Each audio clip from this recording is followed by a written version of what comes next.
One of the most popular models of power in organizations was developed by two researchers, John French and Bertram Raven, in the 1950s.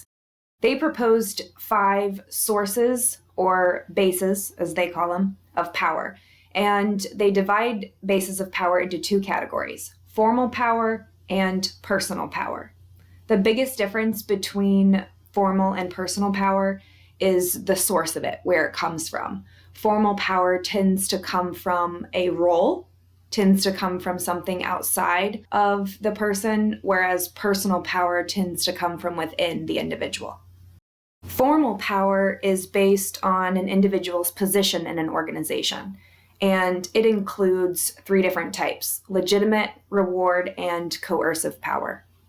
Legitimate power is the ability to influence other people through your formal job description. This is what we often call authority. The President of the United States, for instance, is formally and legitimately the leader of this country. And your boss, your professors also have legitimate power in their relationships with you. The problem with legitimate power is that it's difficult to increase, to develop legitimate power, because it's based on the job, not the person. One strategy might be to take on leadership roles in special projects when they become available. Reward power is the ability to influence others by giving them rewards in exchange for their work. People usually comply because it produces positive benefits for them. These rewards can be financial, pay rates, raises, bonuses. They can also be non-financial, recognition, promotions, interesting work assignments, friendly colleagues, preferred work shifts. That's another good one. Even if our job doesn't give us the authority to give people raises or bonuses, we can still use rewards to make people feel good at work. Coercive power is the ability to apply negative consequences, to discipline, to punish. For instance, A has coercive power over B if A can dismiss, suspend, or demote B, assuming that B values the job. Also, if A can assign B work activities that B finds unpleasant, or if A treats B in a manner that B finds embarrassing, A has coercive power over B. Keep in mind that we don't actually have to use punishment in order to have coercive power.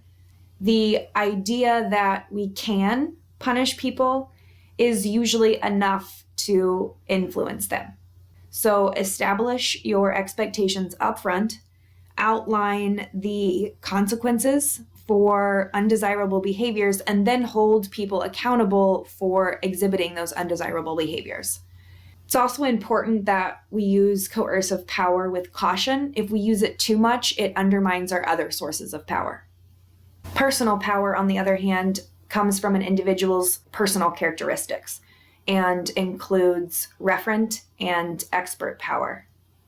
Referent power is one of my favorite types of power because anyone can develop this kind of power. This is the ability to influence other people because they respect and admire you and because they have a good working relationship with you. Some of us are not in formal leadership positions, but we can still influence other people because we have qualities that they like. They want to be around us. They want to do things for us. They want to be a part of our group because they like us. This type of power explains why celebrities are sometimes paid millions of dollars to endorse products in commercials. The general public likes and admires these celebrities. When companies associate their products with these celebrities, they're hoping that some of that likability rubs off on the product itself.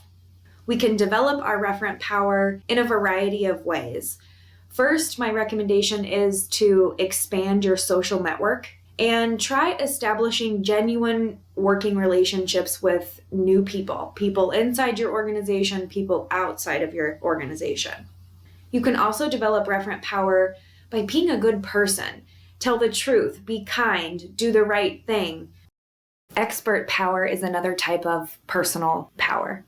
It's the ability to influence others because you have special knowledge, skills, abilities, experience that make you an expert in a particular task or in a particular area. One of the best ways for us to develop this kind of power is through formal education and certification programs. As a student in this course, you are developing your expert power in your major and in organizational behavior. It's also possible to gain expert power by becoming a technical expert in your organization. You may be the only person who knows how to build a website or set up a network. In this way, you become an asset to the company because you are one of the few people who understands how to do something valuable.